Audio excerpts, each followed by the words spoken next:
Okay. This is what I think I'm going to talk about until people change the discussion, okay?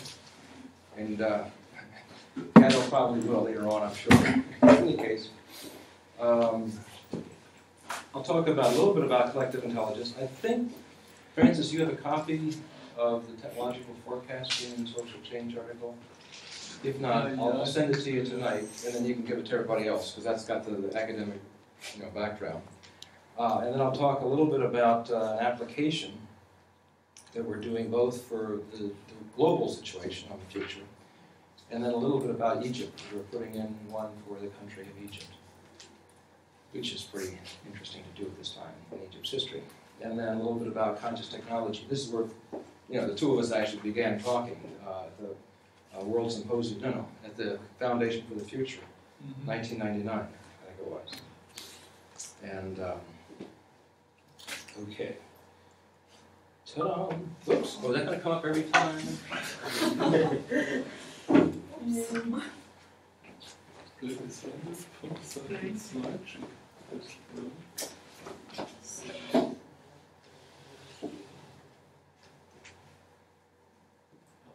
Yeah, it's going to work. Okay. Yeah, that's good. Okay. Ta-da! Okay. I am sure Francis has been talking to you about a lot of different definitions of collective intelligence. So I'll give you my own definition here. I do not mean prediction markets, and I don't mean necessarily Delphi's, although they do collect, hopefully, intelligence of a lot of people and put it together. What I mean by collective intelligence is an emergent property. I'm saying you all study chaos theory, yes? So I mean in the same sense of, so collective intelligence, in my definition, is a continuous emergence. It's not a state, it's a continuous emergence. From the synergies among data, information, knowledge, software, hardware, experts, and others with insight that continually learns from feedback. That you don't necessarily get in prediction markets. That produces just-in-time knowledge for better decisions than these three elements acting alone. In history, decision makers have gotten the wise ones together, listens to them, and comes to a decision. Then along comes internet, and somebody says, well, I don't need to collect all those wise people. I can just do my searches on internet, get all the information together, and I'll get a decision that way. Then the mathematicians say, give me your data, I'll make a computer model, and that will get the decision. Each of these three have good advantages and disadvantages. So why argue one's better than the other? Why not put them together so that they interact, so that you're constantly changing software, constantly changing who the experts are, and constantly changing the information itself. In a relational database, you keep putting in more information. And maybe you get a different pattern after a while, but the trouble is that information changes its meaning through time. And relational databases don't necessarily capture that. Whereas in a collective intelligence system, a piece of information can be annotated by any of the users. So if a piece of information has 4 different meanings, and maybe 4 different applications in different situations, you can see that evolution through time. You can go back and see the other edits in the collective intelligence system.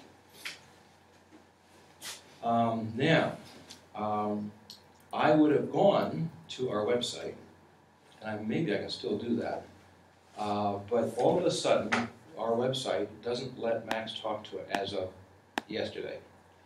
If anybody can go to the website right now, we'll see if the Mac, everybody's got a Mac here, right? There's no PCs? What about Android? Oh, you got a PC? No, you got a Mac. Yeah, I've been having trouble. Yeah, it's not. Yeah, it's a Mac. It's not going in right now? It goes to some strange, no. Yeah. Right. Yeah, it goes to www.17.themp.com. No, actually it works. It works. It works? Yeah. It's fine. Are you on a Mac? Looks like this? Yeah, okay. So if I can plug that, well, wait, which one is that? Yeah, that's it. So can I plug, well, then this should be able to get it too. So I can go back and forth between the PowerPoint and this? We may try. Yeah? Well, destroy the recording. No, everything will be recorded, just won't be destroyed. Good. Well, now that's a PowerPoint. Yeah. It looks like the website, but you just I have have no to. idea how to deal with this thing. No, not ways. You know, Okay, what we like- can do is this. We'll go. What's that? Yeah, see, it's not taking it. It's not there. It's interesting because yours take over because they made the internet connection in here. 15 glasses. You don't But know you know, how it did you didn't not let me in to the network with this computer. So it's not prepared for In the this room. internet. Okay, Work. what we can do is this. I can go through the PowerPoint. This what? That's a different, yes, that's also, we have two That's versions. Yeah, we have two versions. This is the PC version that you see in here, or the Mac version, if it sometimes connects. Yours connects, that's interesting, yours connects with the other I one. just got on now. And yours is connected? Yeah. Okay. What I can do is this, I'll go through the PowerPoint when we come back for questions and answer them by the actual software. How's that as a compromise? Yeah. Okay. This is the current collective intelligence system we have right here. It tracks mostly, you have 3 sections here. 15 global challenges we put together through a long process beginning in 1992 and more formalized in 1996. And then you'll see when I'm online that each of these 15 challenges gets a menu of 11 things. Every element in all of that material has an icon so that a person can comment. And then you can see other people's comments. So that you can put in questions when you want to and see other people's stuff throughout the whole system. The second area in here, first area is the 15 challenge, second area is research. This is all of our futures research for the last 18 years. And it also allows people to make comments and it can be edited. And where there's disagreements, they can be put right next to each other. So in the past, you do research and the document's done. We're saying not necessarily. If you did something on the future of X, and that future is still important today, why can't you just continually update that research all the time on an ongoing basis? Then the third category is methodology. This is the largest collection of methods. It's 39 chapters. First chapter introduction, last chapter synthesis, so there's 37 methods. And sometimes categories of methods, because like modeling is one category of method. It's the largest internationally peer-reviewed system of futures methods ever put in one place. And like everything else, somebody can come in and say, here's a new approach of doing that method, or here's a new application of that method, so that they can do everything in the system can be updated at any given time, all the time. Here you can see the, now here's one challenge, the first challenge, and you can see the different menu options. Report is what you normally get, like in a book, with text and graphs and charts and footnotes and all that sort of stuff. However, what this whole book has is just the 15 short overviews. The whole thing's like around 2,000 or more pages, or 2,000 to 3,000 pages. And in this material, we've been tracking all these times, you can see different updates and different views on things as you go through it. So it's an ongoing collective intelligence conversation on all of these sort of things. But it's too big to give somebody a 2,000-page book or a 3,000-page book. So instead, we just put the overviews in this one. And anybody can come into the overviews and make comments as well. And they can be updated. So for example, if some insight runs across my computer in the next 24 hours that's significant, I can add it into the scanning section, other people can do analysis on it, and then it can be shifted and moved over to the report area. So each of these things all can be interactive and inform each other. News, you can think of as the short-term memory of the brain. These are RSS feeds, news feeds. Everybody knows about those, yes? Yeah? Okay, so a lot of us may have RSS feeds from like 20 different sources, or may have Google alerts from a bunch of different sources.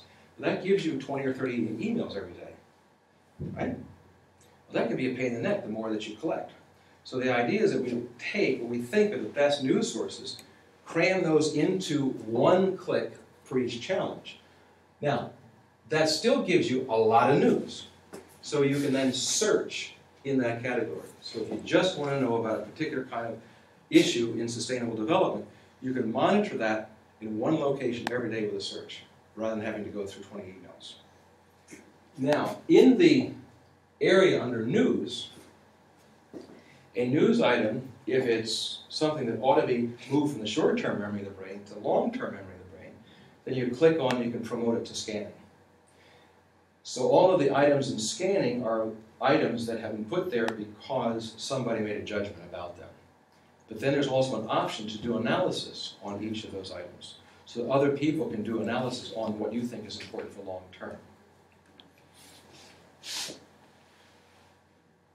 Yeah, now you can see the menu trees. Let me go over to situation chart, because this is an interesting one. One of the things I'm trying to get futurists to do is to think like this.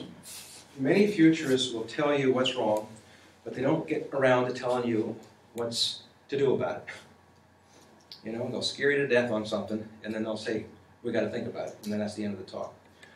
What I like people to do is to start organizing. Now, the report is a normal way of organizing information. This is just another way of organizing, in a sense, the key points of the report. If you say you know a thing, what does it mean to say you know it?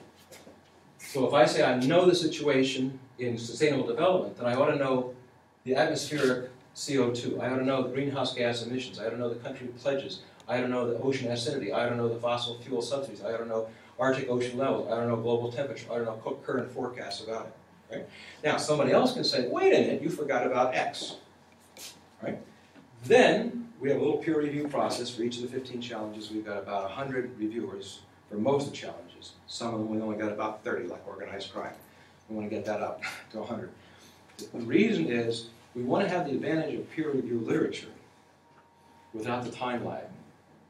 So I figure the people who are on here are too busy, and when they come in the front page, not on the short versions that you have there, but on the full version, on the upper left-hand corner it'll say alerts. So it'll say alert-1, which means somebody's made an edit in the area where you are a reviewer. You can ignore it, you can look at it, but the idea is that maybe 3 people out of 100 will actually look at it. And this way we can have 24-hour turnaround and peer review on everything. That's the theory we're working off of. In any case, somebody can add something in here, then it would still go through a process. Now underneath each of these trees down to a whole bunch of information as well. Right? Then we ought to know what's the desired situation, and if we don't have an agreement on that, then it gets put right next to each other. Like reduction of CO2 levels, to what? To what number? We don't have an agreement on that in the world right now. So what we do is underneath that, you'll see 2 or 3 options, the pros and cons on each. So we're not telling you the truth, we're saying this is the status of collective intelligence. Right? And then the same thing, what are the policies to address the gap between what is and what ought? And I'd like people to start to think this way more than we do. What is the situation? How do we know that we really know that, right? What ought to be the situation, and what's the difference of opinion if we don't have an agreement? And what are the policies to address the gap, and different alternatives on those policies? So that's the situation. The report I just explained, Digest takes all of these things and puts them together into an executive summary. So you got all the different boxes. RT Delphi, this is an evolution. All of you know what Delphi is? Yeah? The original Delphi came out of the Rand Corporation. One of the inventors was the co-inventor or co-founder of the Millennium Project, Ted Gordon, I work with. The original Delphi was, how do you get the best judgments of military generals and admirals who won't sit in the same room? But you still want their views. And you want their views countered or commented on by the other without their names. So if you're General such and such, and I know you got this position, and I want to counter it, but I don't want to embarrass you. So if I put my name on it, I'm in trouble. So the original idea of the Delphi was that everybody would have a questionnaire. They could put in their stuff anonymously. But then the second questionnaire was based upon the results of the first, and then the third was based on the results of the second. So you would force people to have feedback on other people's stuff as it went along. That's, in my judgment, still excellent and superior to the other forms, except it takes 6 months or 7 months to do these things. If you're in a hurry, then we do the next version of Delphi, which is called real-time Delphi. Real-time Delphi is you don't have any rounds.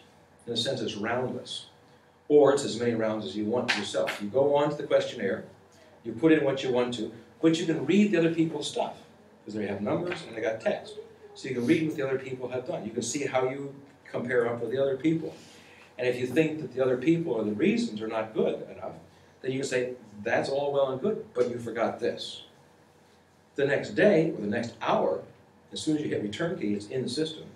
So another person can come in, see your comment, and they can change theirs if they want to. That's the theory. It doesn't work as well in practice as we'd like, because people get used to filling out a questionnaire once. You know? That's why the first questionnaire works, because you get one questionnaire and you're finished. And then you get another questionnaire later and you're finished. But with a real-time Delphi, we've got to teach people, first of all, you don't have to answer all the questions, just the ones you're interested in, or you know something about. And two, you don't have to answer them all right now. If you get interrupted with a phone call, fine. As soon as you hit the return key, it's saved. You can come back any old time. You can come back as often as you want to. So you could say, for example, the Secretary General of the United Nations wants to have the best judgments of the top experts on water by Monday. You can do that with real-time Delphi. You send out an invitation to everybody that says you've got 3 days to come back as often as you want to answer these questions. And then you print, and then that becomes your report to the Secretary General on Monday. So it's a very useful tool for speed, if speed is the issue. Now the third iteration is what this is now. The third iteration is you ask the question when you're ready to ask it, as an individual. In the past, all the other questionnaires, they all start at the same time, and they all end at the same time. Secondly, every question can have its own demographic questions. So a certain question, you may be interested in the number of countries they've worked in. Another question comes in from another person, that may not be relevant. Whereas when you normally do a questionnaire, the same demographics for the whole questionnaire. But sometimes different demographic information is important for different questions. So every question can be, in a sense, its own questionnaire. Now, in surveys, in Delphi surveys, when you have numbers and text as inputs, you reach a point where there's nothing changes. And you don't know whether that's 50 people, 5,000 people, you don't necessarily know when it begins. But after a while, you see the numbers, averages, and mean and median, doesn't change after a while. When that's the case, and the text, no new real ideas come in at all, repetitions, you got that. At that point, you can take that answer, and then you can put it in a situation chart or in the report, and then delete the question. So questions are finished when enough information is when the thinking is clear that you've got the collective intelligence together.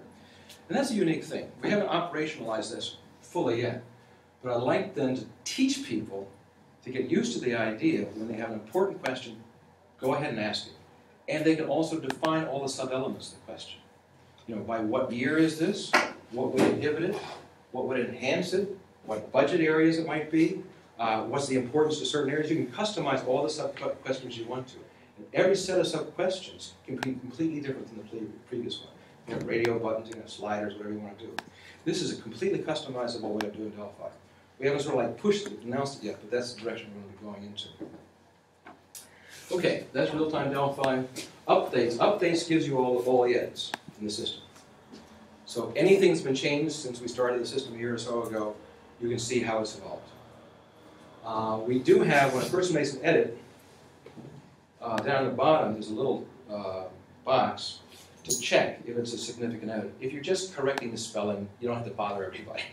But if it's a substantive sort of edit suggestion, then that goes through the review process, and then you can see the series of the edits. Scanning, I've already mentioned, those are long-term memory. These are pieces of information that you think ought to be remembered in the system forever, such that people can change, you know, can make annotates of it, but it should be long-term memory. News, I've already said. Discussion is like your normal sort of a blog stuff. Comments. Comments is throughout the whole system. You can comment on anything in the system. But then when you're in that category of the system, you can hit the comments. Like if you want to know all the comments on sustainable development, climate change, they're all there. You can see the sort of the whole evolution of comments.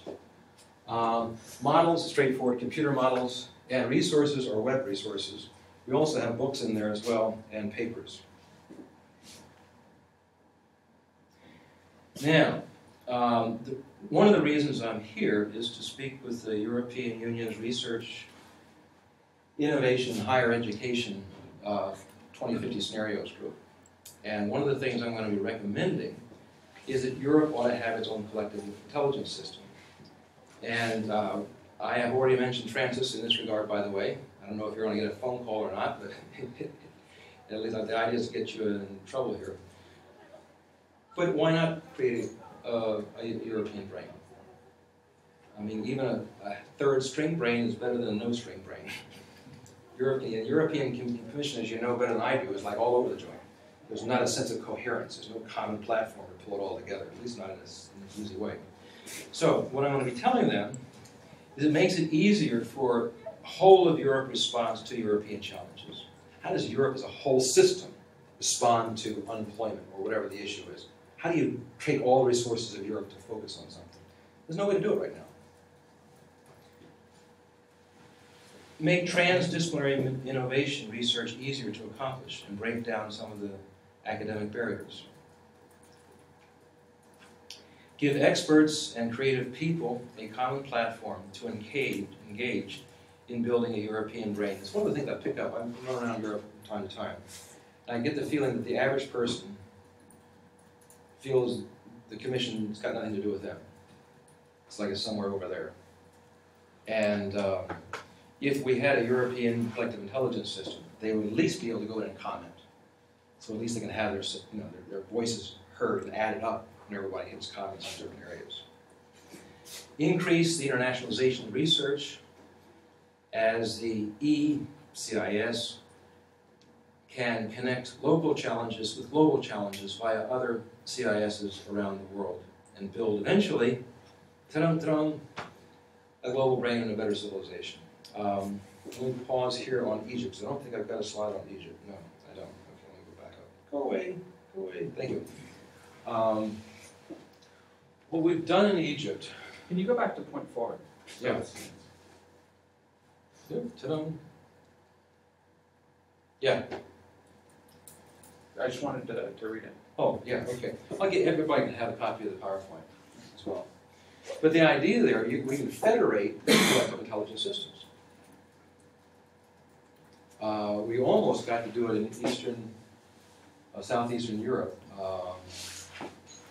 because the Millennium Project's chair for Southeast Europe had done the e-governance systems for each of the countries. Serbia, Croatia, all of them right down the line. And the idea was to put a collective intelligence system around top of them. And they don't have to share everything, but they can share what they want to, so they could actually start to build some sort of coherence in that region. But politics got in the way. Now, in Egypt, on the other hand, we're actually engaged in there. The software's been transferred, and what we've done is we've given them the collective intelligence system of the futures, global futures work, plus we're developing one with Egypt that's the same software interface. So someone can say, what's the Egyptian challenge for water? What's the world response on water? So they can relate their local and global stuff back and forth within the same common platform. We have done about 3 months of training online, not in person, online. And the next step is to begin to integrate their various ministries into it, so that if a person makes a comment, we want the relevant ministry to have somebody monitoring that all the time. So they see a comment comes in. Then they go to the relevant person in the ministry and says, well, what is the response to that?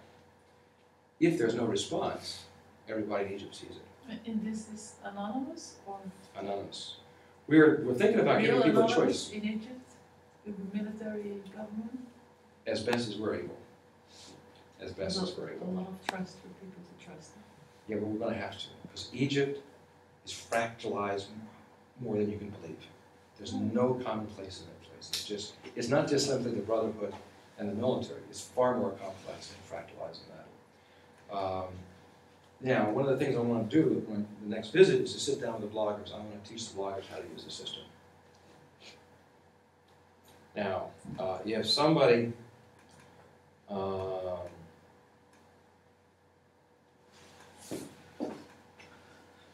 we may have to. We might be able to make a software. Well, you can, yeah. See, we can always outthink software. We can put in all the different little gates we want to. But as you know, if you can understand something, you can digitalize it. If you can digitalize it, you can hack it. You can always outthink a system. So it's something that we struggle with. But my answer is we'll just continue to struggle with it. It's an imperfect deal. We're looking for as much as possible informed thought. We're not trying to have arguments, because the arguments are already in existence. You've already got all the Facebooks, and you've got all the Twitters, you've got all that stuff. That all exists. So if someone wants to vent, all the methods are there. The method that's not there is for coherence. It's not a system for coherence. But that's, yeah, and there's a lot of stuff. We're going to have problems with, there's a lot of, it's an imperfect deal. Can I ask you a question? Yeah. This looks like a terrific tool, but who would use that? Well, you mean in Why? Egypt or because the you global have one? one issue, Yeah. 15 issues, but they all interact. Yeah. So when do you use the issues, all the issues, at the global level and at the local level? I mean, I am an individual, Right. assuming I have access to that, and I could see this, and but that's not the case. I would have a specific decision to make at a specific time Right.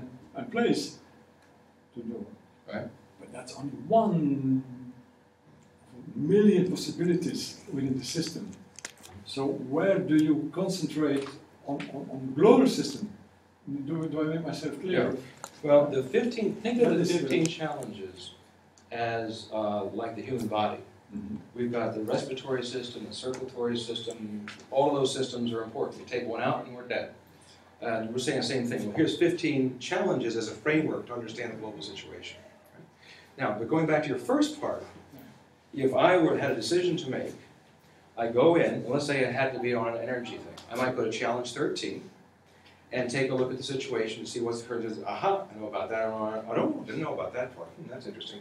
Let me just jump to a quick search over in scanning to see if they got anything in scanning about that specific item. And go right to that. There's a web link. Go to the. So I would mess around with it to find out. And then if I don't get satisfaction, then I can go to that Delphi question and say, here's my question, and in 24 hours, I got to know anybody out there. Right. That's for the decision maker who wants all the answers to get his decision. Right. And then there's another decision maker who gets the opposite. I mean, I'm Obama, and he was Putin. I mean, right. Oh, clearly they would use it differently. But this goes back to the age-old question. Information alone is not enough.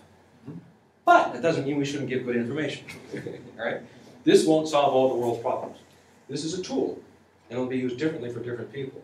It's a fabulous tool, but who is capable of using it? Well, right now, some think tanks use it. The ECCO uses it. The Bertelsmann uses it. I mean, the think tanks are using it. It's used by a couple of governments. Universities are the largest user because what they do is that they get the library gets an account, 10 accounts or 20 accounts or whatever they want, and then people can use it, themselves. Professors use it for teaching. So if you're teaching a course in global affairs, you can cut and paste pretty fast. But they're not making decisions, huh? No, that's education. That's different. Okay. No, you ask about decision maker, Right. but this is a utility. We're not saying this is the answer for everybody. That's a dictatorship. We're not doing that. What we're saying is, here's the best we can put together of collective intelligence ongoing. Remember, it's an emergent property, continues to go.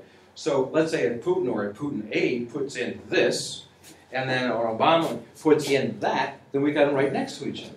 A third person might say, well, there's actually a third position here. Then our collective intelligence went up.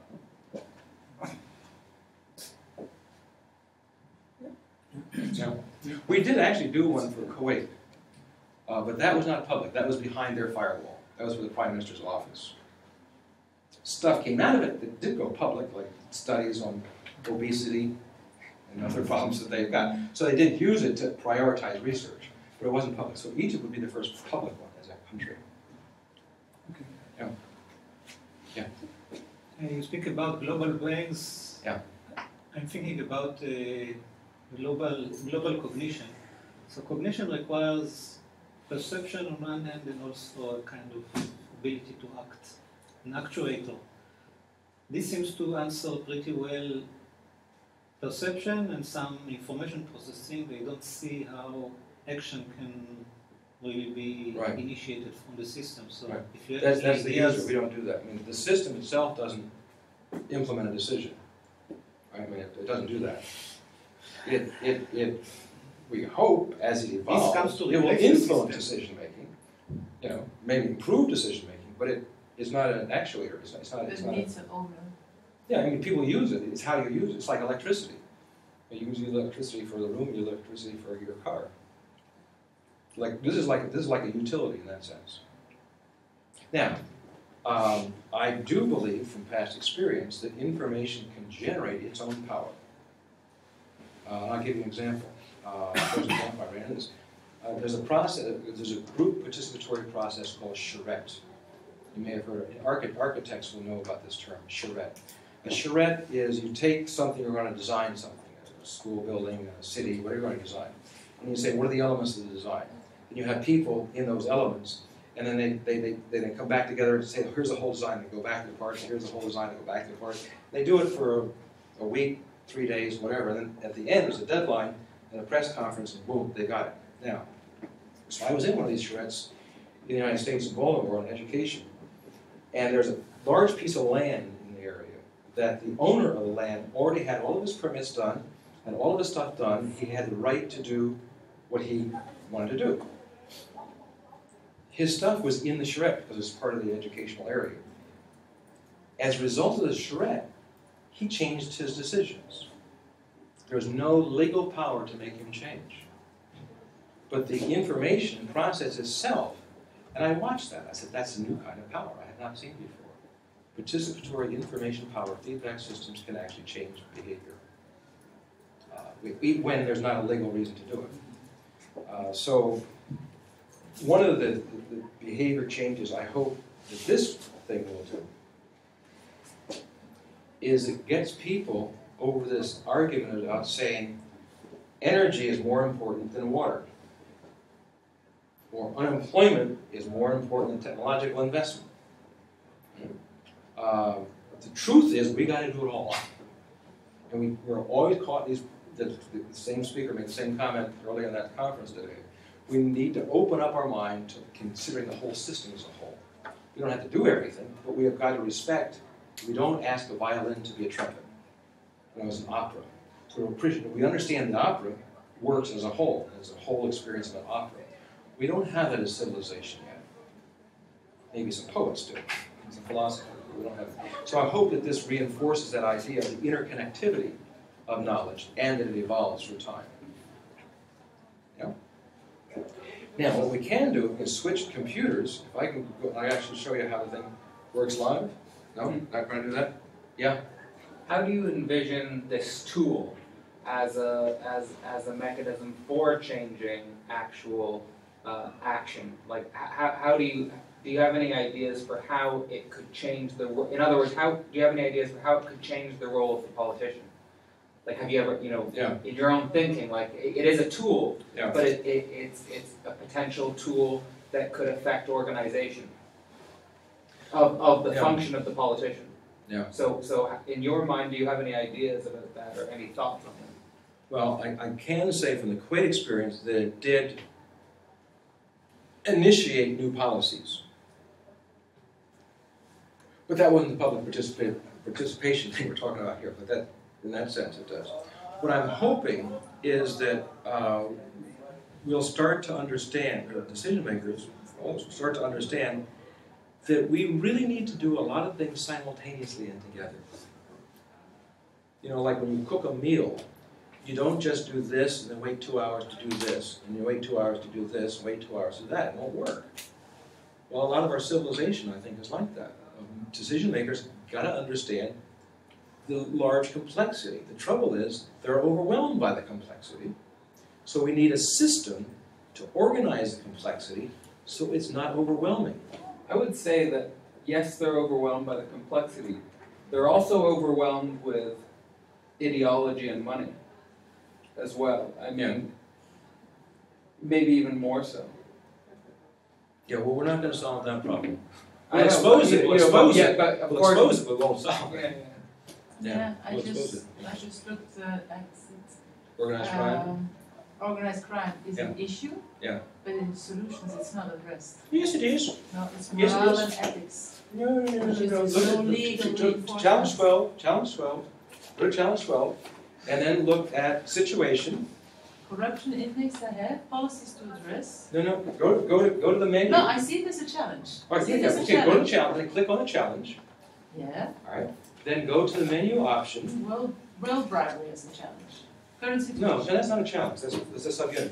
Gap to address. Yeah, okay, good. Now, take a look at policies. What it says, policies to address the gap. Click that on. Yeah. Political finance, transparent policies, global finance regulations, media ethics, support role models, and add to curriculum. And That's all there is. but there's also supposed to be under strategy. Are you in situation? I'm in policies to address the gap. All right. Do you see a strategy? All right. Look under situation. Go back to the word. It says policies to address the gap, and then click that on. Okay. Then when you click that, there should be several bullet points. Yeah. Let me see. I'm just. That's right. No. But I was interested, like in Egypt, if there's one thing, it's law reenforcement. Now, hold on a second. And Policy then direction. independent justice will make the change. It's- Political finance, transparency, policy, global financial regulations. Well, where the hell did it go? Because there is a strategy in there. Let me back up. Let's see. Desired situation.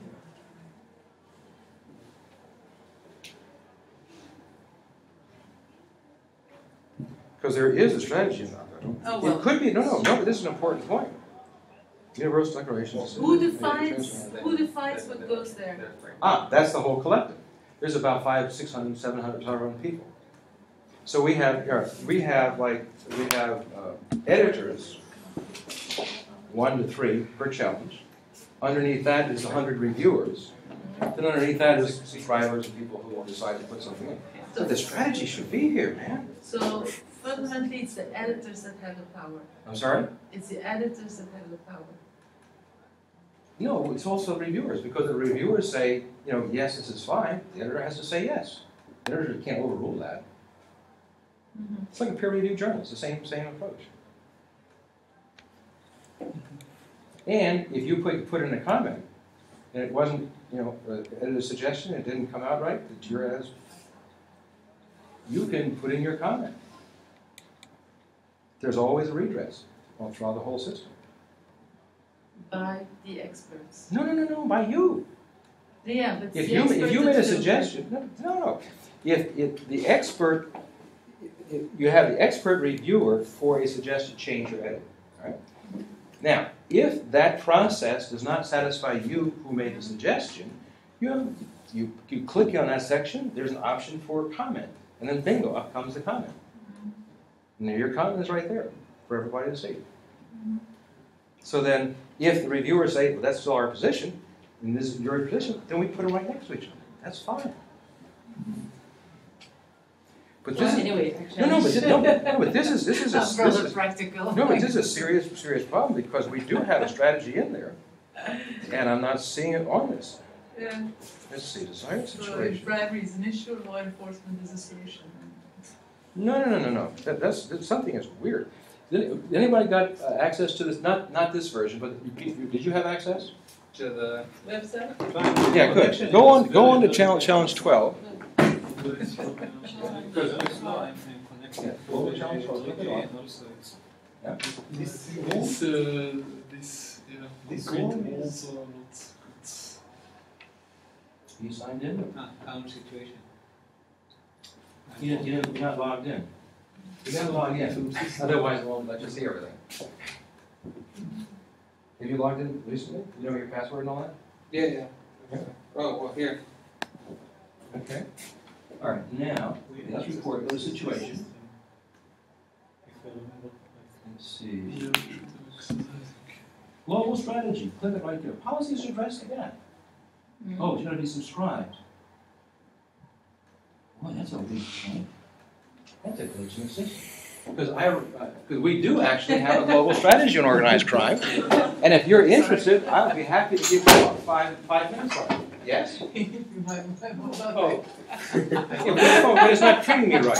I wonder if You don't trust It's powerful. I wonder if some crime organizations Very are simple. tapping into the system. Be my guest. Be my guest. If they counter what we're saying, we're listening. Yeah. Yeah. As a matter of fact, we did do something one time. I remember I got a phone call with a guy with a Nigerian accent calling from Moscow. That caused a little nervousness. But the one reason why I'm not that nervous is there's about 8 countries that have already gotten involved in the global organized crime strategy, so it's like out of my hands, so there's no point in killing it. End of my rationale. It's an interesting challenge because when it becomes global, it's not anymore just a local illness that you find a local remedy. Right. Endure me 5 minutes, and I'll tell you what the strategy is, because it is in there. Yeah. And as a matter of fact, wait a minute. I forget my own systems here. There's been 8 countries that we've gone through at the very senior level, either the Central Intelligence level, or the head of their FBI, or the head of their foreign ministry. And we keep changing a little bit with feedback as it goes along. But this is organized crime makes twice as much money per year on a global basis than all the military budgets put together. All the military budgets in the world is about $1.5, $1.6 trillion. By our estimate, it's over $3 trillion in organized crime. So think of the entire military infrastructure of the world. That includes hospitals and bombers. And you double that, you got organized crime. And they're more flexible. I wonder if basic income would help that. It might.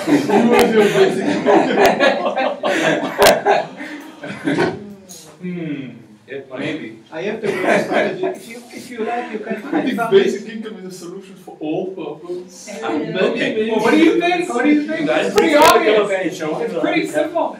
You think Yeah, you've got your go. Yeah, it's in there. Why don't you have it? And Basic income. I hope that it's a And he's solution using for the organized crime. same. I'll give you a quick read. It's a 1-paragraph, but a long paragraph. It is time for an international campaign by all sectors of society to develop a global consensus for action against transnational organized crime. OECD's Financial Action Task Force has made 40 recommendations to counter money laundering, but these crimes continue unabated.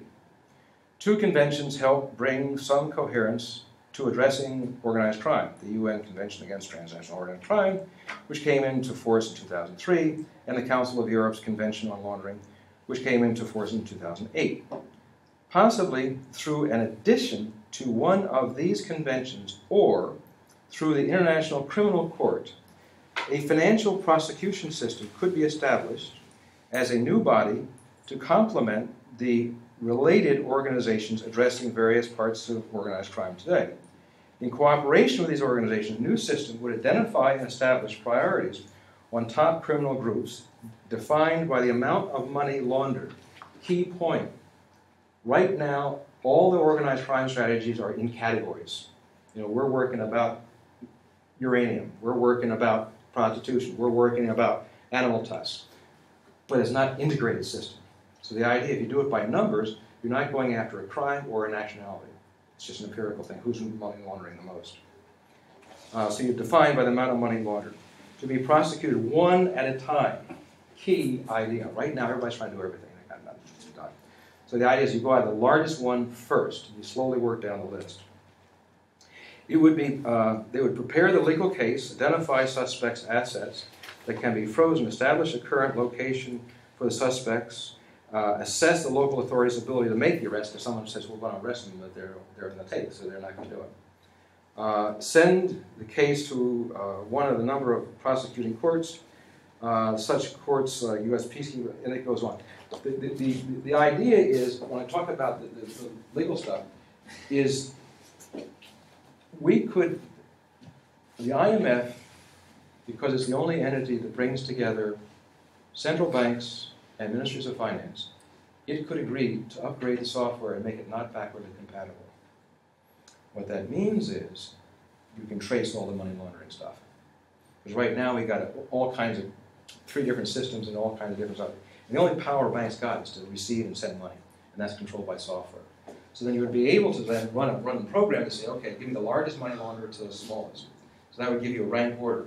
Then you go after number 1 first. You got to know who he is, where he is, got to freeze the assets and all that sort of stuff. And when everything is, if you don't have all that, then you go down to number 2. You keep going down until you have all of the things lined up and you execute at the same moment. The hang-up in the strategy at the moment is we do not have an agreement that organized crime is a crime against humanity for the International Criminal Court. If the International Criminal Court does that, then they could train other courts around the world, just like we do with peacekeeping. The peacekeeping forces are still of whatever country, but there's standards in training, standards in communication, all that sort of stuff, and they work together. So the idea would be you have a lottery system. So let's say we grab this guy, or we hadn't grabbed him, but we're going to grab the guy, do the lot, and we know where the assets are, we freeze the assets, we got all that stuff lined up. Then you do a lottery, because like maybe 50 countries will identify 2 courts each, so that's 100 courts that have been trained together. So then you do a lottery, you pick the court, because you don't want to try Vladimir in Moscow, it's not going to work. So first of all, one of the rules is you don't try something in your own country. So then lottery then, this guy comes out, he's going to be Amsterdam, fine. Then you do all of the things at the same time. You make the arrest, you freeze the assets, you open up the court's case with that trained one. And then the organized crime guy's going to say, wait a minute, you can't proceed because we have to have time to prepare the case. But the guy's arrested, and then you can go to number 2 on the list. So and then the money that comes in from the frozen assets then pays for the continuation of the system. Round 1, you get it from countries. But it shouldn't be round 2, because if you go to round 2, then the organized crime buys off the countries all over again. So it's got to have independent income through frozen assets. And then the countries that make the arrest, they take the risk of lies, they get a certain percentage of the money too, because they did something. It's a cost to them in terms of money and time and lies possibly, and risk, future risk. So they get part of that as well. So it becomes a self-financing system. Yeah. It's a long answer to your question. You don't have a strategy. Yes, we do. Yes, we do. Yes, we can. But we got to get the criminal court. But the hang-up, we got to get the international criminal. Right now, everybody's agreed with this thing. I talked to Colombia. I mean, the players should think that I've talked to. But the hang-up is we don't have the International Criminal Court saying organized crime is a crime against humanity. That's the hang-up at the moment. The image I'm getting here, though, is similar to the image of like the war on drugs, like that we're going to have like an international war on organized crime. Is that what you're? I would not have I would not carry it out the way that is, because the war against drugs is a military operation. This is not a military operation. This is a legal operation. You're not bombing anybody. You're freezing their assets. You're hitting the money. You're following the money and hitting the money. It's a totally an empirical, money-driven system. Yeah. Anyway, let me go to the next part. Yes. Anyway. Can I ask a yeah. question just on the system when I hear the numbers of people involved? What's the incentive for each of the parties? You mean the people to enforce it? No, Countries? no, talking now just Oh, the collective about, totals? Yeah, well, what is the incentive for people to contribute, Yeah. incentive people to evaluate, incentive Right. people to edit? Right. What's behind that? Well, I want to come back to that in a second. It's going to take a while. Mm-hmm. And my evidence is my first email was 1973, as you put it there. And I had to listen to people for 18 years tell me if fax is fine, I don't need computer communication. This is going to be a while. It's a different way of thinking. It's just a different way of thinking. It's going to take a while. But then back to your question. People who want, there's different motivations for different people. Some people do it because they want to be at the state of the art of software. I mean, I gave a talk on this in Google and got away with it. Google had worse. Some of the software stuff we have in here is at the state of the art. So some people just like to be at that state. Others have an axe to grind, and they want to see their axe grinded in the system, which is okay. It's not running the system, but it's a legitimate position. I mean, Keidel's going to be in there. He's going to be saying guaranteed income somewhere. And well, and You see, there's well, motivation. And well, I was thinking for organized I was thinking for organized crime. I think the best way to reduce organized crime is legalize drugs. That's only one small part of the game. It's a big part of the game. We can. I'm not knocking legalizing. Look, what does a business do? If a business loses a product line, what does it do next? It goes to a new product line. You know what the new product line is? Buying and selling political decisions. Well, yeah, that's That's a big one. Buying and selling political decisions. the You biggest. can take a country- That's the biggest. It's bigger than a $3 trillion industry. No, that's included in it right now. It's about 1.6 trillion in bribes, and not all of that's organized crime. Hey, it ought to be called organized crime, but nevertheless, some of them are lobbyists. Some of them are lobbyists. Some of them straight corruption stuff, getting contracts. Where was I? I got lost in the middle of that Incentive stuff. of everyone.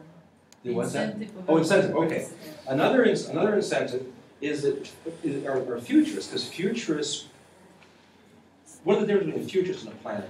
A futurist is supposed to look at the larger picture of the thing, whereas a planner is taking those variables within the thing to implement the plan.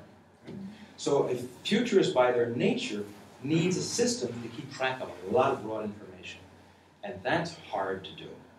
So futurists are attracted because it's a tool for them, and that's the article I'll send you for the technological forecast and social change, because they had a whole section on future tools. What other motivations do people have? Well, there's also idealism. Some people actually care about the future and are idealistic.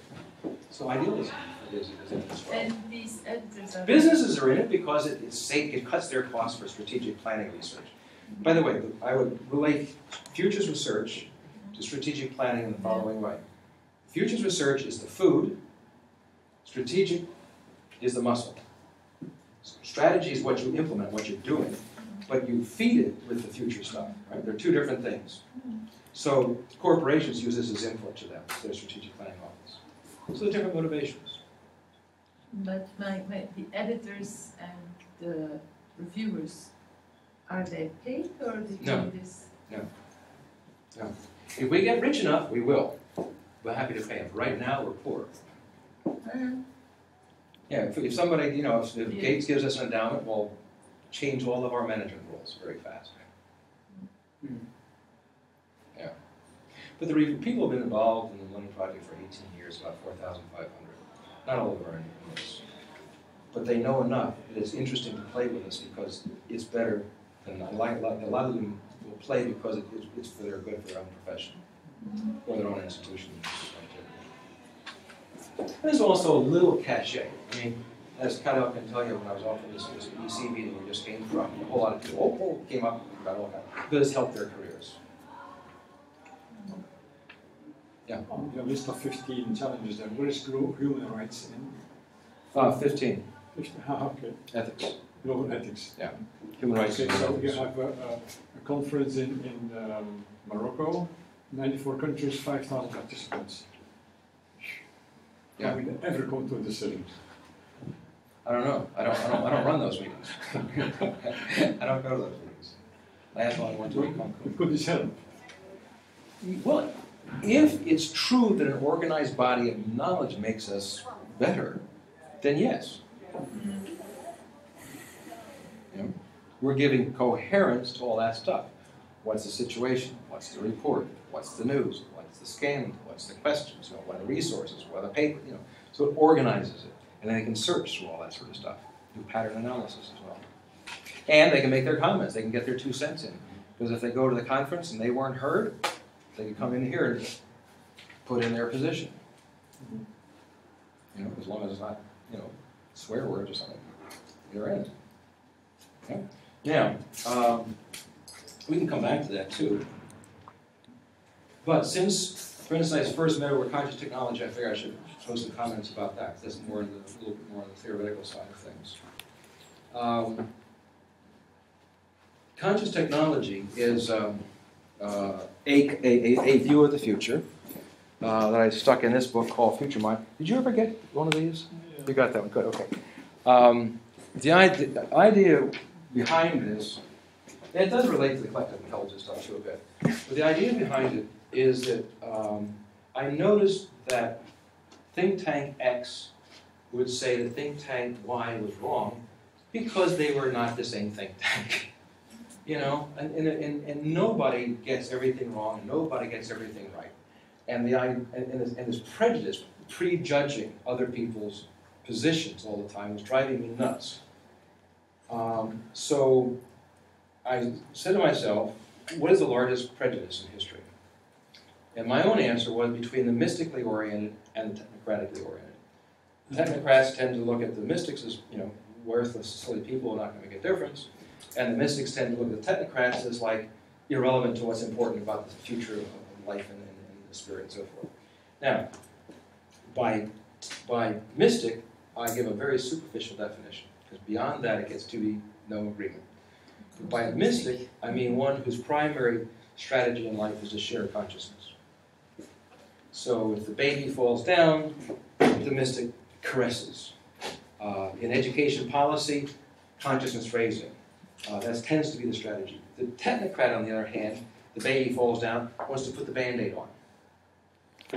Wants to pass the law. Give the technology. And the mystic is saying, you know, but without the consciousness, that technology can be badly used and so forth. So you've got this argument going on and on and on, and I got tired of it. So I said, well, can we create a myth?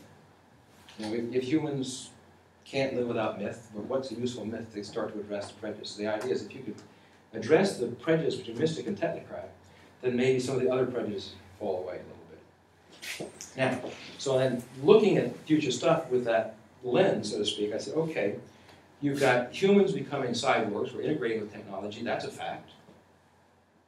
Cyborg is one who's dependent upon technology for a vital function, and we're increasingly doing that, whether it's glasses while we drive a car, whether it's a pacemaker or whatever we're doing, we're putting it on and on our bodies, we're getting more and more dependent upon technology. At the same time, our physical environment is becoming more conscious, more sentient, with voice recognition, artificial intelligence, and all that.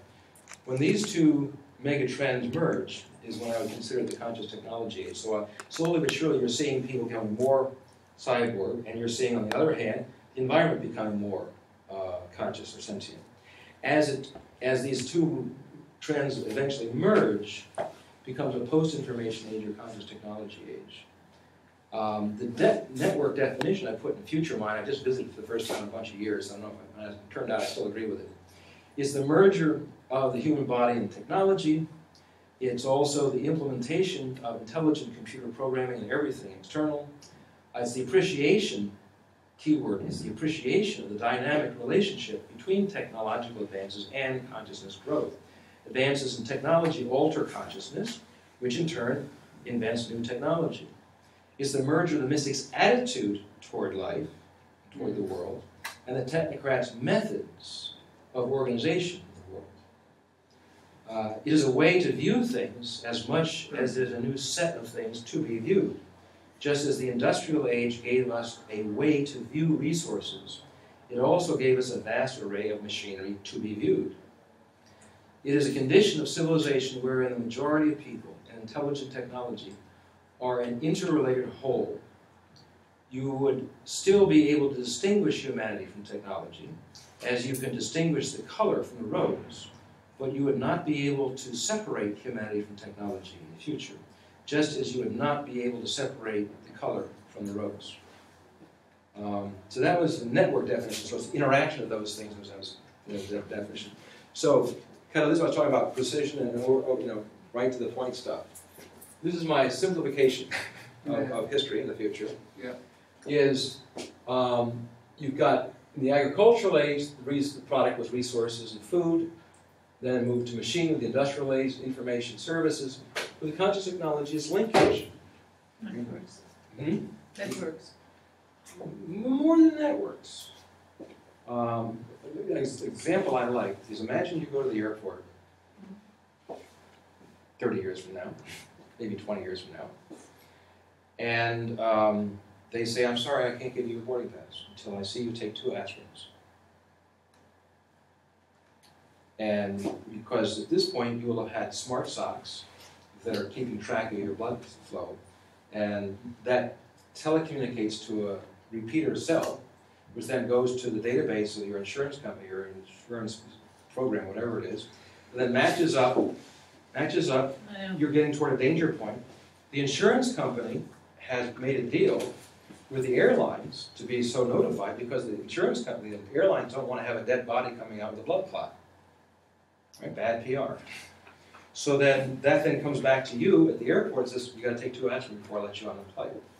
Now, I do that to say if you can connect boarding passes with socks, right? Yes. What else can you do? Well, so there's a plethora of stuff to be created. Just like our body would not work if our neurons were not connected to our muscles and bones and so forth. We can't walk down the street. So how are they going to get civilization to walk down the street if we're not all connected up? Anyway, so that's what linkage means in that sense. So whatever hasn't been linked can be linked. Power. Original, power, organization, religion. That's what got us together. Now you'll notice that each of these things, by the way, don't replace the thing. It's not like A replaces B. It's that B grows beyond A. You still have religion, but new power was created with nation states. New kind of power. It grew beyond the other power. Then the corporation grows new power beyond nation state. So just as you had with Napoleon, had that argument, remember he crowned himself, said that the Pope's not going to do it, I'm going to do it myself. That was this transition stuff. Then you got the same conflict right now between corporations and governments going on. Then the next one will be corporation and the individual, which is just beginning. Like we're giving all this information about ourselves to Facebook, and we're complaining. So now we're starting to have that conflict between the corporation and the individual. But the individual power will grow beyond corporations, because we'll be more flexible than a corporation, just as a corporation is more flexible nation state. Yeah. But you know, you say the previous power grows out of the last one, but doesn't Because completely it grows abolish. out, grows on top of it. Grows on top of it, but doesn't abolish it. Right. It seems to me that we're reaching a critical point where there is going to be a type of abolishment of previous structure. Maybe. Like if The Reformation, moving to the the Reformation did not get rid of the Catholic Church. No, I'm not. No, I concede your point about religion, nation, state, corporation. Right. But it seems my point with the next transition is it seems like we're entering a wholly new phase. Potentially, maybe It's so. not quite like history at all. Maybe so. That's my point there. Maybe so. And is it Maybe so. individuals or communities? I hear what you're saying, and to some reason I picked these precise words Yeah. is to almost like make it naked, like that's not correct, but at least it's close to it. Because there's a lot, because every one of these you can put extra words. But if I start to say individuals and community, it gets busy. This is so. But the power will come from the individuals organizing the Yeah. communities. Yeah. It's like the example, it's a great example of an individual power and community. The landmine treaty. I don't know if you know about this one. The landmine treaty did not, an individual, a woman I think up in Maine, just took out a website, said this is ridiculous, we got this, have a treaty about it. And it didn't go through the normal UN process. The UN came to it later, but it was an individual, organized a group, created the power, nation states now have landmine treaties because of an individual initiative. So that's like an early example of that kind of power. Wealth used to be determined by land, then it moved to capital. Now, people talk about access. If I got more access than you do in worldwide, I got more wealth. And then I'm saying down here, being. Because if you've got all the rest of those things and you're boring, you're not wealthy. You know? Being boring will not be cool in the future. Never cool. Oh, wait a minute. There's Oh, all if kinds you're of rich, people then out you might Exactly. feel boring. Exactly. If you're rich, you're very interesting. No, you're spot on. I think you're spot on with being, but capital. I mean, That's it It's the seems capital what produced the wealth. No, totally. I'm just saying that in regards to the classification of capital and access, it seems to me that power still resides in capital, even though it's on the decline. Yeah. Well, we're still in many parts of the world. We're still to some degree in this transition. This is why this is why I think that the industrial and the information age. I think we're still in the industrial age. We're still in the agricultural extraction. Go to Kuwait. What is Kuwait? What is Nigeria? I mean, an awful lot of the world is right here. We're not a uniform civilization. We're I actually think, Yeah.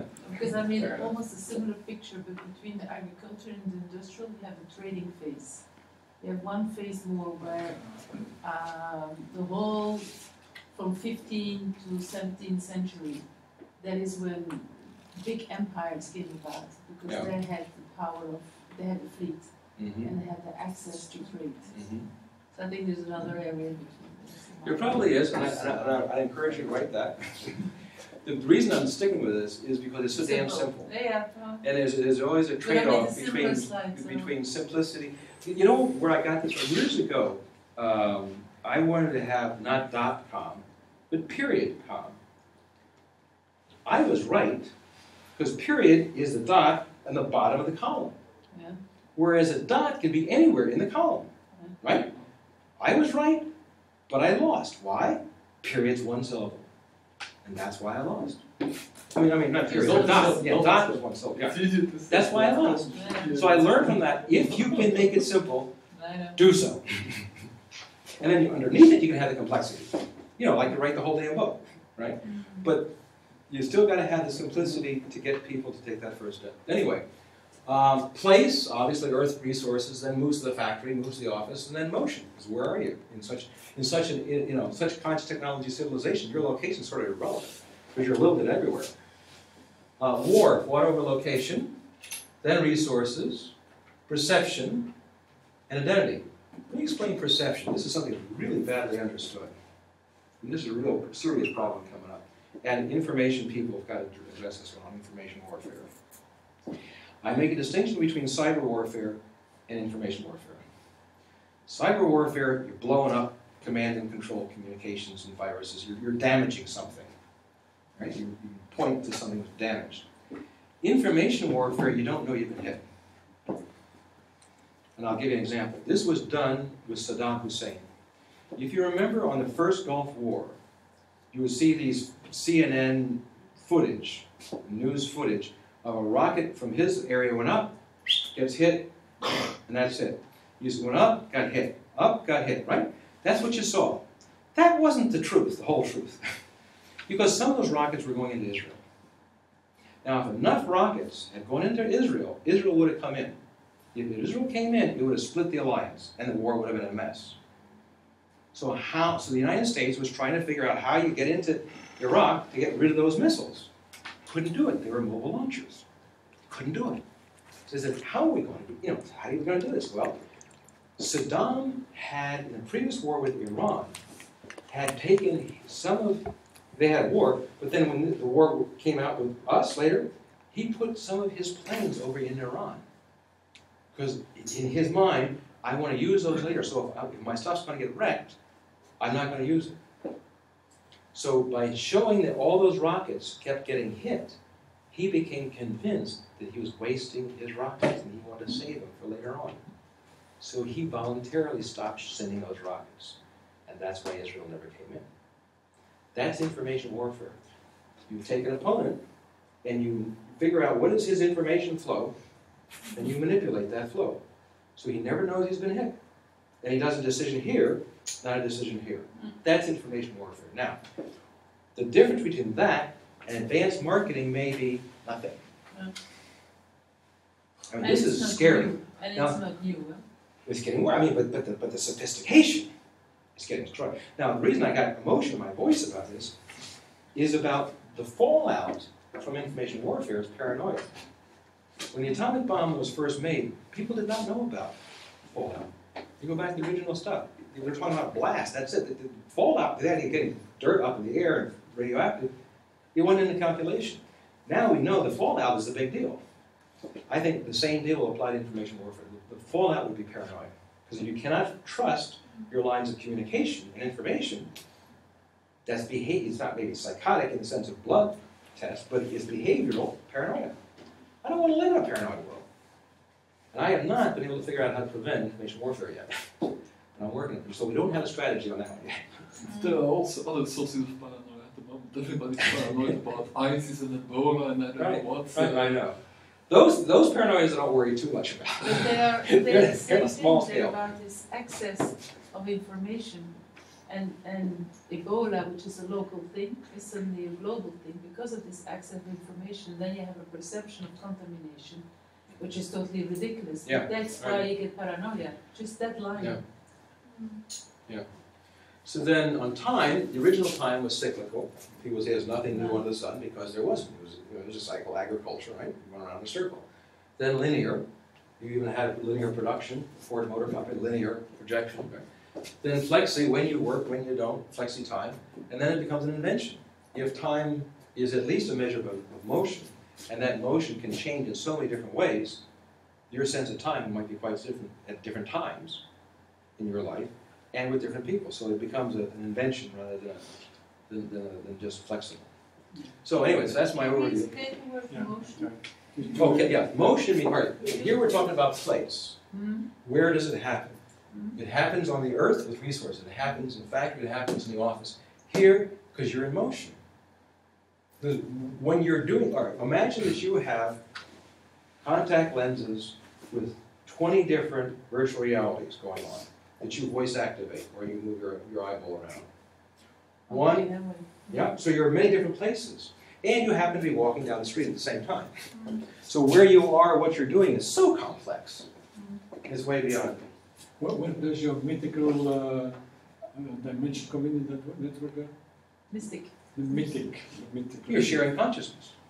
Yeah. You're sharing consciousness. A lot of mystics will say the world is one divine consciousness interactive whole. Well, this is sort of training wheels for that. No, You know, you're in a... Huh? It's all work, but I don't agree with that. Oh, but okay. I mean that's easy said. Mythical is the elimination of information. Mystical. Mythical. Well, mythical, mystical, two different concepts. Elimination of information. I would That's agree a with you if you scientist said you wouldn't know anymore the difference between intelligent and artificial intelligence. We don't know anymore. But mythical or mystical, whatever you want. Mythical is different than mystical. Oh, yeah, okay, but Mythical is a story. no. Mystical. Sorry. Different deal. Mystical. Yeah, mystical, okay. right? It's the elimination of information. Well, that's a meditative state. That's only one expression of mystic. That's That, an expression of mystic. A mystic is a person. yeah, of course. But that meditative state is a thing that a mystic can do. But that's not mystic. I'm talking about the person. We're having a Linguistic. disagreement of linguistics, right? Yeah. So, Okay, fair but enough. okay, I wanted to understand your challenge. Yeah. That's all. Okay, all right. Now, one of the things that's going on, as you know, the European Union, the United States, and China have now got a global brain project. Just in the last year it started. That's new. And Google and IBM are both doing artificial brain projects. Watson is being duplicated in Nairobi as we speak for medical stuff. You know? Yeah, there's going to be a lot of Watsons. You're going to have Watsons all over the joints. Yeah. As a matter of fact, we're in negotiation beginning with IBM to put Watson into the collective intelligence system in Egypt, by the way. Oh, As one of the first ones. We'll see. that's awesome. There's a new ones. They may That's just the on answer us. to that. Watson's gonna help us, I think. Think of a lot of Watson, but think of Watson 2.0, Watson 3.0. Yeah, Watson, yeah, yeah. Because then the faster you get, the faster, you know the whole story. All right, so that's a brain race going on. Now, so one of the things I want countries to do is to have increase in individual as well as collective intelligence. Individual intelligence. No ministry in the world has increasing intelligence as an objective. They have increased knowledge and socialization. Now, just for 2 years, Venezuela did have it. But then the government changed, and so and it wasn't fancy. It was like good nutrition and some reasoning games. But that was better than nothing. Good nutrition is very important, yes. It's important.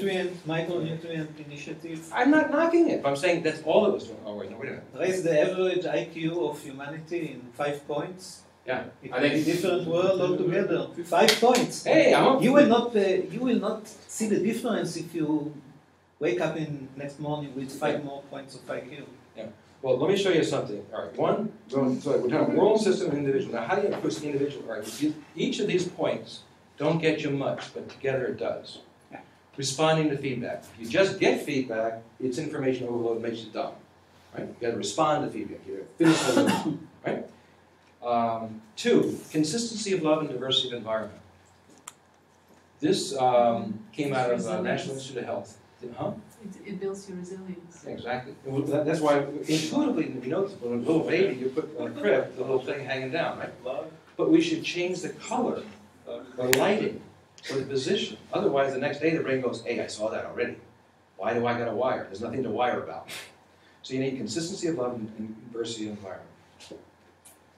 Nutrition, obviously. Reasoning exercises are pretty obvious. Believing is possible, a placebo effect. This is one that people keep forgetting.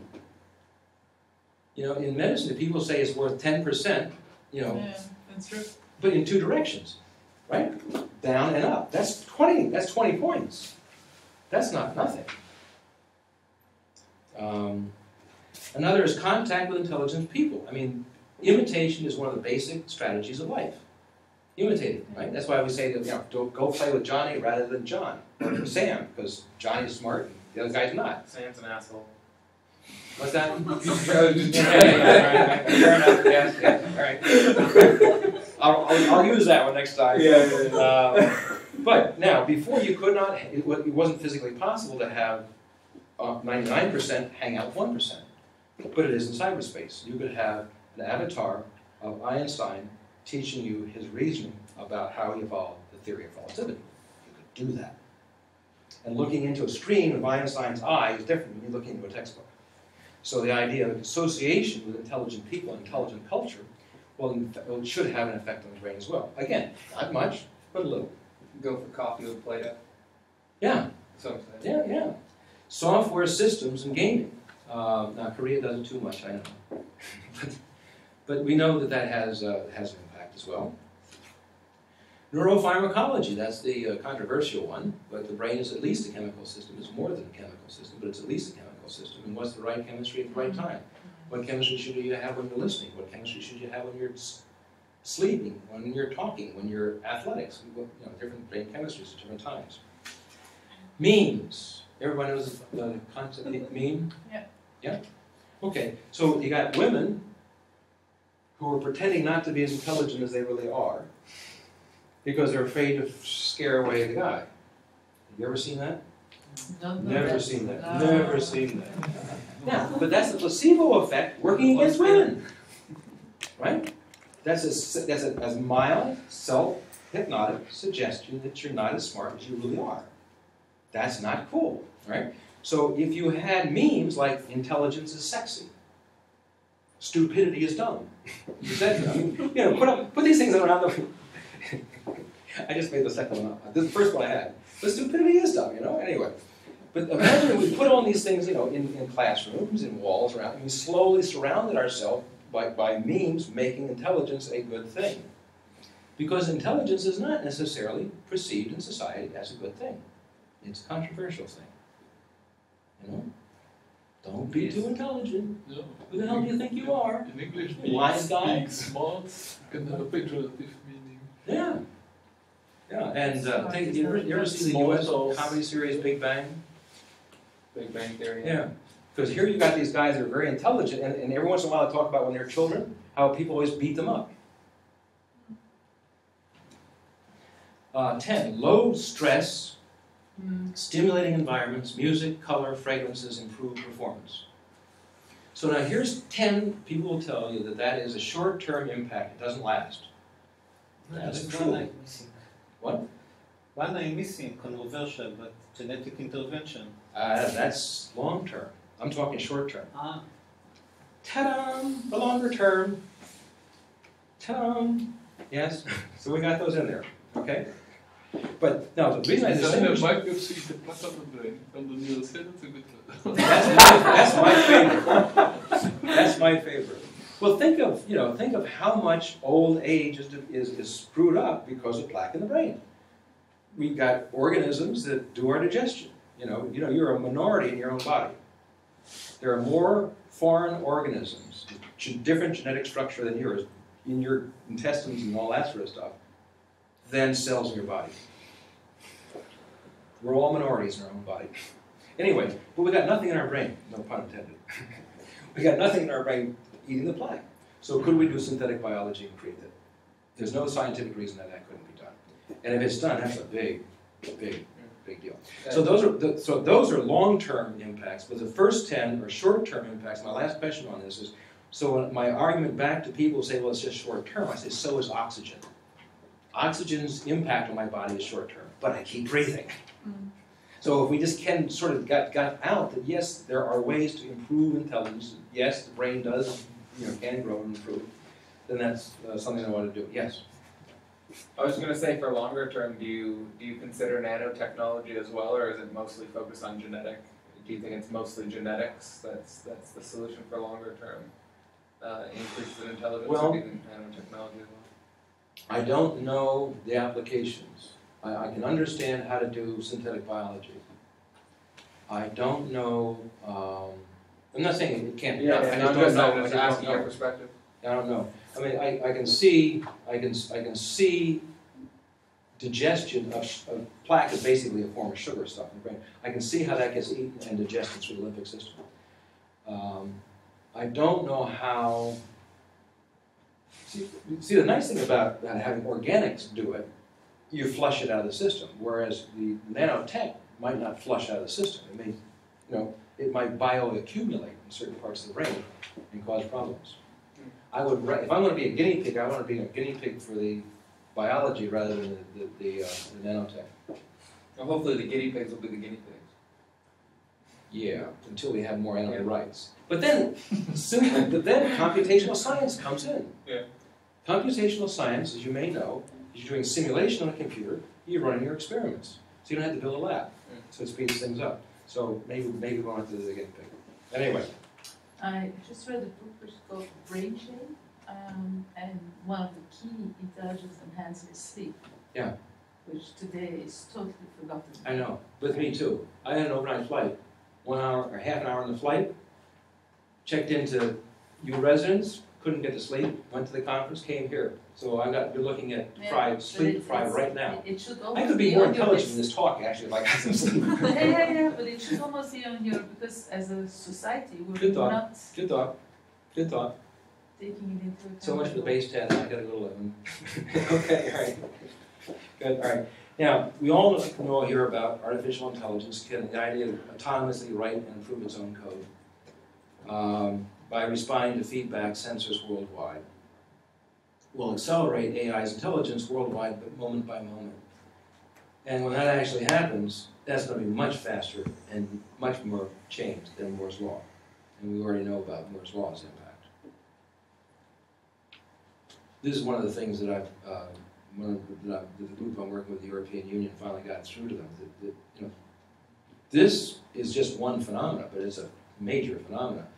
Which then goes back to how can you possibly keep conventional employment systems going on when that starts to kick in. So, my attitude I wonder is, what the solution is to that. I'm open to a variety of things and not on just one. I did read, by the way, on the plane over those little scenarios, which were real scenarios, by the way. That guy, Brain, what's his name? Brain? Was it? Oh, Marshall Brain. Marshall Brain. Well-written stuff. Yeah. Well-written stuff. Scenarios is a term that's badly used. A scenario is not a projection. So when they talk about population scenarios, they're a projection, perfectly good concept. And when people discuss stories of, that's a discussion of the story, but that's not the story. The value of a scenario is you write the cause and effect links. You get to a point you don't know. That's the value of a scenario. When people say you can't know what you don't know, yes you can. Write scenarios, you'll get to a point you don't know. And that'll tell you what you don't know that you should know that you got to figure out. That's the value. And that guy, Ray, did a good job of taking it step by step. That's Are you a scenario. talking about Robot Nation? Yes. Yeah. What was it? No, it was Robot Nation. It was I read a bunch of short stuff. Yeah. It's like chapter 1, chapter 2, like people being taken over slowly, and it was. You can understand it. And one of the reasons you do these things, the first scenarios were written to prevent World War III, and the idea is, well, where do you intervene? And then the scenarios had to be plausible, otherwise your strategy for intervention is irrelevant. Anyway, so this goes back to the question that a lot of us have from time to time, are humans going to be left in the ash heap of history? Well, all these things, whether it's nanotech or it's artificial or robotics or whatever it is, all these things together, we're going to be left out. And one strategy is, if you can't beat them, join them. So that's where I come out of this thing. I don't think I can beat them by, so I'm going to get in there early and join them. Now, by the way, I don't know if you noticed that on DNA, I think a couple months ago, you had four chemicals, 2 were added and reproduced. Did you hear about that? Yeah. That's incredible. I mean, that's the beginning of this sort of stuff where you join it. So imagine that you actually could do that, include at this point, here I would come in with some nanotech eventually, and intersect with nanotechnology capabilities in DNA. And such that we have a continuum without a fight of it. But it's like my elbow is not fighting my nose. It's different, but it's not fighting each other. This is a big long. I don't have it. We have. These are all projections. I mean, who the hell knows, right? That's why I go back to conscious technology. We gotta get the mystic and technocrat together, because the technocrat's the guy that knows about the technology. The mystic's got to know about the consciousness. Okay, well, if these things are going to get together, they might as well have a conversation, because then the output has direct relations on how well this gets done. There's a guy in Russia, a relatively well-off guy named Dmitry somebody, I forgot his last name, who is now trying to study what is the ethics. Dmitry Could be. So this is a guy, he's not that old. I met him. He's about like 30s. 34, 35. Yeah, that's about right. That's the guy.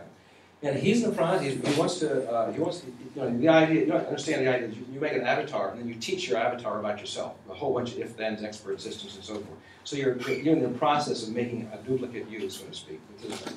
Now, this Dmitry guy, he's come up with here's an interesting one for you to start to think about the ethics of this.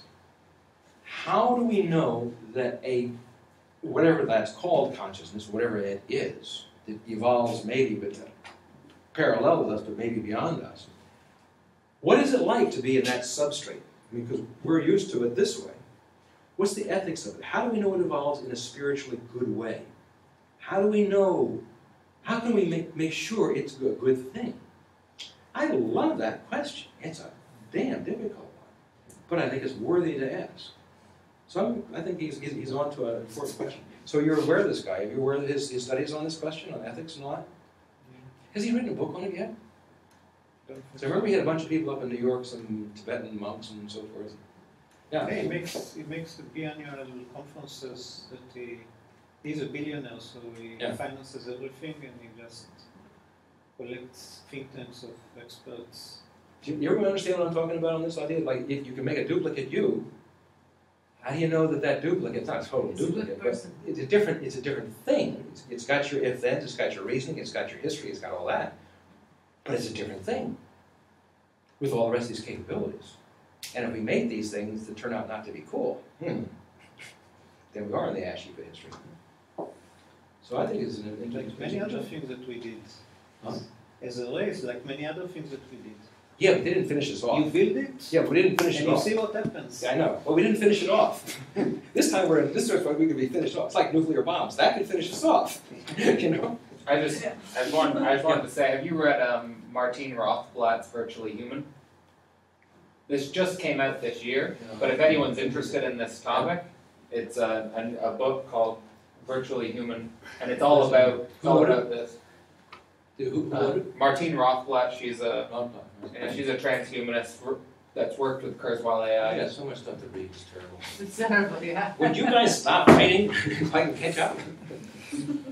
Okay, so one of the key questions is, will the synergies among AI, robotics, nanotech, synthetic biology, quantum computing create more jobs in Korea? Because I did this for the Koreans the other day. Then they eliminate. If not, the long-term structural unemployment is inevitable. See, because Korea is right in this branch point. They have done this incredible growth up here, and then all of a sudden they're like, oh, that could be wiped away, as far as, you know, is concerned. And then, of course, in comes Kettle saying that's the answer. But we got to do a bunch of them. We should have the right alternative scenarios. Let me just quickly say, it's not. Of course, it's not the only answer. I'm just saying that the point I'm emphasizing, which is you emphasize as well, which is the shift towards the individual, the shift towards being, and these are the two, like you say, the focus. And in order for the shift towards the individual and the shift towards being, the individual being has to be liberated as an economic agent. That's my only point. Now, what I have Why said only back to economic? Kyle is you gotta, Liberated, but why only economic? That's as a starting point. Yeah.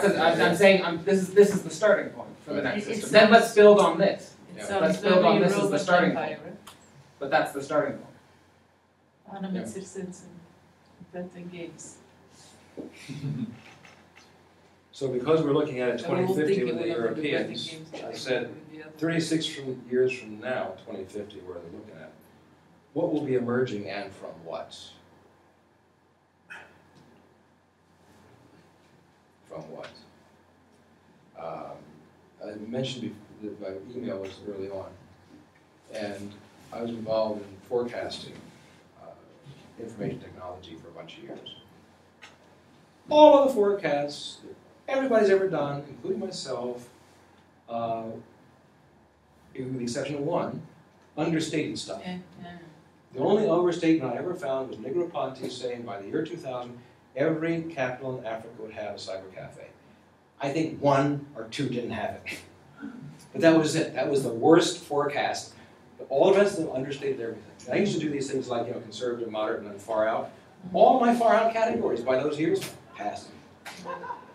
And so, but what I've learned from that, my rule of thumb is we tend to underrate technological capacity change.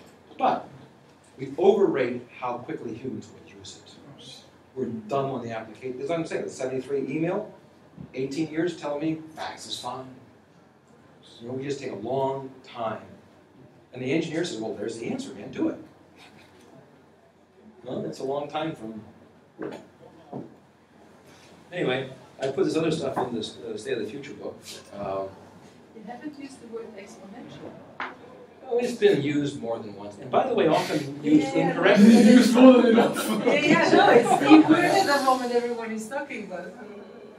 Yeah. Well, hopefully someday that Use a people little get bit too much. I think. Yeah, well, It kills me because it's used incorrectly a lot of times. Because some things are not exponential. They're accelerated, but they're not exponential. People Exponential is a call matter. exponential God, maar dat vind ik te fout. I know. I appreciate that you noticed that I didn't say it. So anyway, I'll leave one of these guys with you for the library. This pulls all the other sort of stuff together. And that's all I got to say.